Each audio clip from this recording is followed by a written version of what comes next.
शुरू अल्लाह के नाम से जो बड़ा मेहरबान निहायत रहम वाला है। आइए चलते हैं आज की कहानी की जानिब। नुदरत बड़ी शौकीन मिजाज औरत थी, मगर उसकी बेटी उज़्मा इस जैसी न थी। वो बहुत सीधी सादी लड़की थी। मेरे साथ इसकी दोस्ती हो गई, तभी उसकी खातिर नुदरत आंटी के घर जाया करती, क्योंकि हम एक क्लास में थे। उज़्मा के वालिद का नाम वलीद था, हम उनको वलीद अंकल कहा करते। वो बहुत नेक नियत और अच्छे दिल के इंसान थे। एक अरसा से हमारे पड़ोस में आबाद थे। बाबा की अंकल वलीद से अच्छी दोस्ती थी। जब फारिग वक्त मिलता वे दोनों हमारी बैठक में शतरंज की बाजी लगाते और चाय का लुत्फ भी उठाते। आंटी नुदरत अपने शौहर से कुछ मुख्तलिफ मिजाज की थीं। वो खुद को बना सनवार कर रखती और घूमने फिरने की शौकीन थीं। 4 बच्चों की माँ थीं, फिर भी गैर शादीशुदा लगती थीं। लड़कियों में मिल बैठती तो लड़कियों के जैसी नजर आती, ताहम अपने बच्चों का ख्याल भी करती, उनको साफ सुथरा रखती, खास तौर पर उज़्मा पर तवज्जो देती थीं। उज़्मा हंस मुख लड़की थी। कुछ दिनों से मैं महसूस कर रही थी कि वो दुखी रहने लगी है, खेलने और पढ़ने में भी दिलचस्पी नहीं लेती। एक दिन मैंने पूछा, उज़्मा क्या बात है, घर में कोई मसला है? उसने कहा, आजकल अम्मा बाबा में लड़ाई होती है, तभी हम बहन भाई परेशान रहते हैं। एक दिन मैंने अम्मा को कहते सुना, खुदा जाने नुदरत के घर को किसकी नजर लग गई है, अच्छा भला हंसता बसता घर तबाह हो रहा है। किसी घर में भी रोज की लड़ाई अच्छी नहीं होती। देख लेना नताशा, जरूर कुछ न कुछ होकर रहेगा। होनी होकर रहती है। नुदरत आंटी और वलीद अंकल का झगड़ा रंग ले आए। वलीद अंकल अच्छे खानदान से थे, एक महकमे में छोटे ऑफिसर थे। तनख्वाह बस मुनासिब थी, दियानतदार थे, रिश्वत नहीं लेते थे, रिस्क हलाल पर गुजारा था। लेकिन उनकी बेगम शुरू से ही तेज तर्रार खातून थी। वो जेवर बेचकर फैशन के कपड़े और मेकअप का सामान खरीद लेती थीं। आमदनी से ज्यादा अखराजात की वजह से घर का बजट तहबाला होने लगा। इसके बावजूद आंटी नुदरत की फरमाइशें कम न हुई तो उनके घर में झगड़ा होने लगा। एक रोज ये बुरी खबर सबने सुन ली कि उनके दरमियान तलाक हो गई है। लोग कहते थे नुदरत की गलती है, खुदा जाने किसका कसूर था। सजा तो उनको मिली जिनका इस किस्से में बिल्कुल कसूर न था। उनके 4 बच्चे रिश्तेदारों में बट बटाकर दरबदर हो गए। अंकल वलीद चूंकि रिश्वत की आमदनी से नफरत करते थे, तभी बीवी की नाजायज फरमाइशें पूरी न कर पाते।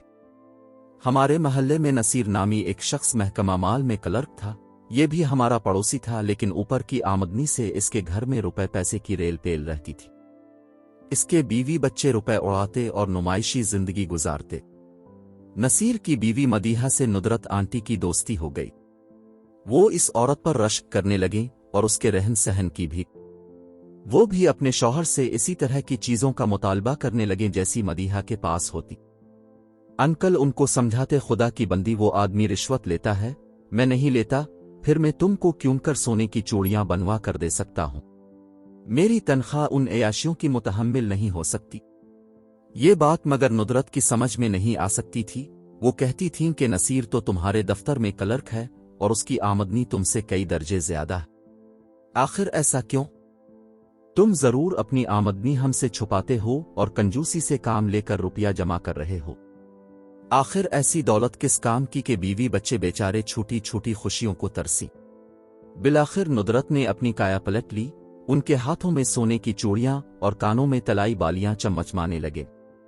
अब जो शौहर दफ्तर की राह लेते, ये सांवर कर अपनी राहों लेती और बच्चे बचारे कसमपुरसी के आलम में फिरते। महल्ले वाले इन तब्दीलियों पर अंगुश्त बादिंदा थे। पहले नसीर खामोश रहे, फिर इस खामोश समंदर में तिलातिम पैदा हुआ। महल्ले वालों ने एहतजाज किया और अंकल का झगड़ा शिद्दत इख्तियार कर गया। तभी आंटी ने तलाक 2 की रट लगा दी। अंकल बच्चों का ख्याल करके नजरअंदाज करने लगे, लेकिन नुदरत आंटी को आराम न था। बिलाखिर वो तलाक लेकर चली गईं। इस दिन उज़्मा बड़ी परेशान थी। वो मेरे कंधे पर सर रखकर बहुत रोई थी। अंकल भी कुछ कम परेशान न थे। मुलाजमत भी करनी थी, बच्चे भी संभालने थे। कुछ दिन उज़्मा की फूफियां बारी बारी आईं, उनके पास रहें, मगर कोई कब तक अपना घर बार छोड़ता है। अब तो बच्चों को रोटी पक्का कर देने वाला कोई न था। मजबूरन अंकल को एक अनोखा फैसला करना पड़ा। उन्होंने बच्चे अपनी बहनों और भाइयों में बांट दिए। बड़ी बेटी को एक बहन ले गई, उज़्मा दूसरी फूफी के घर पहुंचा दी गई तीसरी लड़की चची के पास और बेटा ताया के घर। अंकल अब खाना होटल से खाते थे और उनके घर में ताला पड़ रहा था। एक दिन पता चला नुदरत आंटी आई हैं। वो मोहल्ले के एक मुअज़्ज़ज़ शख्स के घर आई थीं। ये साहिब पहले भी कई बार उनके झगड़े निपटा चुके थे। उन्होंने भी आंटी से बच्चों को मिलवाने का बंदोबस्त किया था। वो थोड़ी देर के लिए हमारे घर भी आ गईं। मैं उनको देखकर हैरान रह गई। आज वो बहुत खूबसूरत लग रही थीं। उन्होंने अम्मा से कहा, मैंने अरमगान साहिब से शादी कर ली है। उनका बनाव सिंगार देखने के काबिल था, कद काठ तो वैसे ही काबिल दीद था। ताहम जिस शख्स से उन्होंने शादी की वो कोई बेहतर इंसान न था। सूरत शक्ल का गया गुजरा और खुदा जाने क्या कारोबार करता था, लेकिन नुदरत आंटी के बनाव सिंगार और कीमती लिबास से अंदाजा होता था कि वाकई दौलतमंद होगा। वो आई को बता रही थी मैं वलीद के माली हालात से तंग थी, नौकरी करने का सोचकर अरमगान के पास गई थी। उन्होंने मुझको शादी की ऑफर कर दी। मैं तो गुर्बत से निकलने की देरीना आरजू रखती थी। वो मेरी इस देरीना आरजू को पूरा करना चाहते थे। पहले उन्होंने मुझको सोने की चूड़ियां दलवाएं। कहा कि रकम जब चाहो दे देना, बेशक किस्तों में सुनार को अदा कर देना। मैंने वलीद को ये बात बताई। उनको पसंद ना आई और वो मुझसे बहुत लड़े झगड़े, कहने लगे जिससे जेवरात लाई हो वापस कर आओ वरना हम उनकी किस्तें अदा न कर सकेंगे। बस इस बात पर लड़ाई बढ़ती गई और बात तलाक पर खत्म हो गई। आंटी की बात से बहरहाल ये अंदाजा हो गया कि वो अंकल से तलाक लेने पर अफसुर्दा ना थीं बल्कि बहुत खुश थीं। उन्हें बच्चों की याद सताती तो भी, लेकिन वो समझती थीं बच्चे कुछ दिनों बाद खुद ब खुद उनके पास आ जाएंगे। अम्मा ने कहा, तुम्हें शादी की ऐसी क्या जल्दी पड़ी थी कि तुमने बच्चों का भी ख्याल ना किया। कहने लगे, मैं क्या करती, मेरे भाई और भाभी मुझे बोझ समझने लगे थे। कब तक उन पर बोझ बनी रहती। घर से कहीं मिलने मिलाने जाती, भाभी को एतराज होता। भाई से शिकायत लगाती कि ये खामखा घूमती है, घर में नहीं बैठती। इस पर भाई मेरे घूमने फिरने पर पाबंदियां लगाने लगे। उन्हें मेरे घर से निकलने पहनने ओढ़ने पर भी एतराज था। एक दिन मैंने जेवरात खरीदे। भाई को पता चला। उन्होंने भाई से कहा कि नुदरत से पूछो ये महंगे महंगे जेवरात कहां से लाती है। इस बात पर भाई ने बाज पर्स की। मुझे बुरा लगा। मैं अरमगान के पास आई तो उन्होंने मुझे कहा, तुम मुझसे शादी कर लो वरना जमाना तुमको सुकून से जीने नहीं देगा। सुना है कि जिस आदमी से तुमने शादी की है वो पहले से शादीशुदा था। हाँ, वो शादीशुदा है और उसके 3 बच्चे भी हैं। इसकी बीवी ने एतराज नहीं किया। अम्मा ने सवाल किया। जब मुझसे शादी की खबर उसकी बीवी तक पहुंची, वो रूठ कर मैके चली गई। अब उनके बच्चे भी नाना नानी के पास हैं। आंटी ऐसी बातें करके चली गईं। अम्मा को उनकी बातों पर अफसोस हुआ। कहने लगे, अपने 4 बच्चे बर्बाद किए और अरमगान के 3 बच्चे तबाह किए। 2 घर उजाड़ कर फिर एक घर बसाया।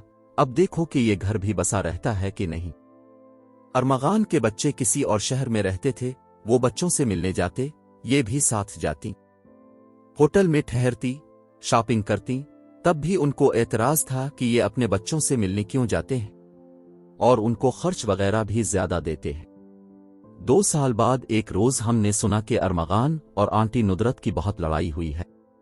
ये भी सुना कि अरमगान के पहले ससुर फौत हो गए हैं और उन्होंने वसीयत की है कि मेरी बेटी और उसके बच्चे इस वक्त तक अरमगान के पास नहीं जाएंगे जब तक वो अपनी दूसरी बीवी नुदरत को तलाक नहीं देगा। जब अरमगान अपने बच्चों से मिलने गए, उनके मामू ने ना मिलने दिया कि वालिद की वसीयत यही थी। अरमगान बच्चों से प्यार करता था। उसने आखिरकार अपने बच्चों को हासिल करने के लिए नुदरत को तलाक देने का फैसला कर लिया। एक दिन सबने देखा कि अरमगान ट्रक लाया है और उस पर सामान लोड करवा रहा है। जब सामान लोड हो चुका और वो गाड़ी में बैठने लगा, अचानक नुदरत आए जो शॉपिंग करने गई हुई थी। उन्होंने ये नजारा देखा तो शौहर से पूछा कि ये सब किया है और तुम कहां जा रहे हो, मुझे बताए बगैर सामान समेत। तभी वहां लोगों का हुजूम इकट्ठा हो गया। लोगों के जमा हो जाने की वजह से अरमगान को हालात संभालना पड़े।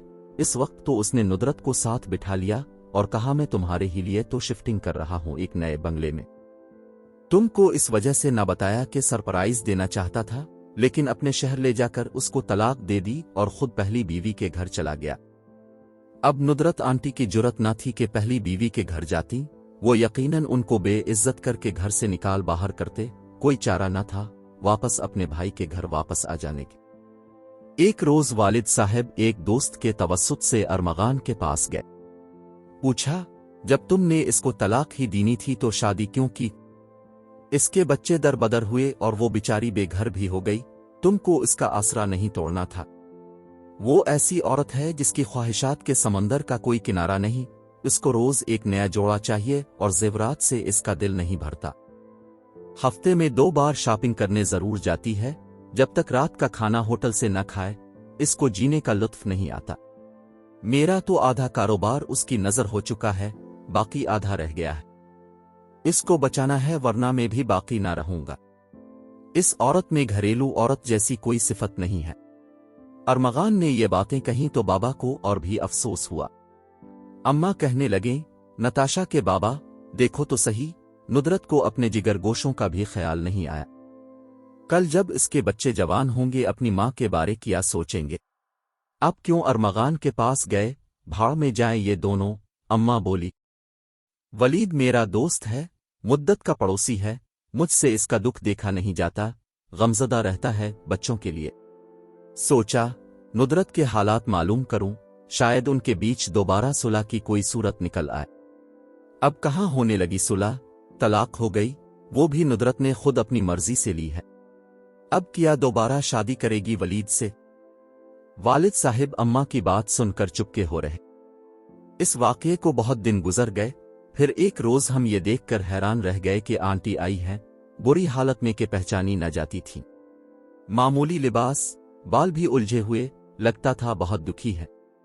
अम्मा ने हैरत से देखा, नुदरत ये तुम हो? क्या हो गया है तुम्हें? नताशा की अम्मा, बस ना पूछो, कौन सा दुख नहीं है। सच कहूं तो दुनिया में किसी शय की कोई हकीकत नहीं। आज तजर्बे ने मुझे ये सिखाया है कि दुनिया की दौलत भी मेरे पास हो तो वो मुझे खुशी नहीं दे सकती जो एक माँ को अपने बच्चों को गिले लगाकर हासिल होती है, बशर्ते के शौहर नेक हो। आज नुदरत रास्त पर आ गई है मगर दुनिया की ठोकरें खाकर। अम्मा ने खुश होकर बाबा को आवाज दी, अब उनके दुखों का कुछ मुदावा करो, हम पड़ोसी हैं, आखिर हमारा भी तो कुछ फर्ज है और पड़ोसियों का हक होता है। तुम वलीद को जाकर समझाओ कि वो नुदरत से दोबारा निकाह कर ले ताकि इसके बच्चे फिर से महवर पर आ जाएं। वालिद साहिब अम्मा की बात सुनकर दंग रह गए। कुछ देर सोचने के बाद बोले, अच्छा नुदरत से कहो मैं वलीद से बात करूंगा, शायद वो मुश्किल से मान जाए। वालिद साहिब ने अंकल वलीद से बात की। वो कहने लगे, अब ये मेरा मामला नहीं है, वो काफी सियाने हो गए थे।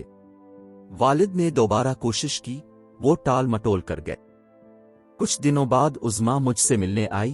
अब वो काफी समझदार हो गई थी और 7वीं का इम्तिहान दिया था। मैंने पूछा, उज़्मा क्या तुम्हारा दिल नहीं चाहता कि तुम्हारी अम्मा और बाबा फिर से एक हो जाए, तुम्हारा भी एक घर हो जहां तुम सब साथ रहो? वो कहने लगी, बहुत जी चाहता है, क्या बताऊं घर क्या होता है, अपना घर तो जन्नत होता है, लेकिन हमसे तो ये जन्नत कब की दूर हो गई है। दूसरों के घरों में रहने से जो ज़हनी अजियत से गुजरना पड़ता है वो सिर्फ मैं ही जानती हूं, लेकिन क्या करें, मजबूरी है। तो फिर तुम अम्मा को लेकर आओ और तुम सब साथ रहो, ऐसा हो तो सकता है। हाँ हो तो सकता है, लेकिन चाची और फूफियां नहीं मानती, वो बाबा को इस तरफ सोचने ही नहीं दे रहे, उनको अम्मा के खिलाफ भड़कती रहती है। अगर मेरे बस में होता तो मैं जरूर दोबारा अपने बाबा और अम्मा को मिला देती, हम सब फिर एक जगह हंसते खेलते। वो खलाओं में घूरती हुई बोली, जैसे वहां किसी गुमशुदा जन्नत को तलाश कर रही हो। नाजरीन, ऐसी वीडियोस देखने के लिए हमारे चैनल को सब्सक्राइब करें। मुझे दीजिए इजाजत। खुदा हाफिज।